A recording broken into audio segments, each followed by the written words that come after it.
4 সপ্তাহ ধরে ইরানের লাগাতার মিসাইল হামলায় ইসরায়েলের সেরা প্রতিরক্ষা অস্ত্রের মজুদ দ্রুত কমছে। অস্ত্র বাঁচাতে এখন দুর্বল প্রতিরক্ষা ব্যবস্থা দিয়ে হামলা ঠেকানোর চেষ্টা করছে ইসরায়েল, কিন্তু সেটা কাজে আসছে না। ফলে যুদ্ধ এখন একটাই প্রশ্নে এসে ঠেকেছে: কার অস্ত্র আগে শেষ হয়। গত 4 সপ্তাহ ধরে প্রায় প্রতিদিন ইসরায়েলের দিকে মিসাইল ছুটছে ইরান। এখন পর্যন্ত 400-এরও বেশি মিসাইল ও শত শত ড্রোন হামলা করেছে তারা। এই ঝড় সামলাতে গিয়ে ইসরায়েলের সবচেয়ে শক্তিশালী প্রতিরক্ষা ব্যবস্থা অ্যারো ইন্টারসেপ্টরের মজুদ দ্রুত ফুরিয়ে আসছে। ফলে এখন সেগুলো বাঁচিয়ে রাখতে কম শক্তিশালী অস্ত্র দিয়ে হামলা ঠেকানোর চেষ্টা করছে ইসরায়েল। কিন্তু এই সিদ্ধান্তের মাশুল গুনতে হচ্ছে সরাসরি। দিমোনা ও আরাজ শহরে ইরানের 2টি ব্যালিস্টিক মিসাইল সরাসরি আঘাত করেছে।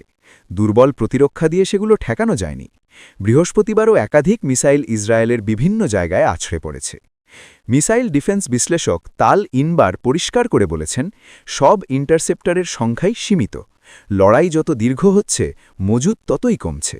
এখন প্রতিটি আসন্ন মিসাইলের ক্ষেত্রে ইসরায়েলি কর্মকর্তাদের ঠান্ডা মাথায় হিসাব করতে হচ্ছে, এটাকে আঘাত করতে দেওয়া হবে নাকি মূল্যবান অস্ত্র খরচ করে মাঝপথে ধ্বংস করা হবে।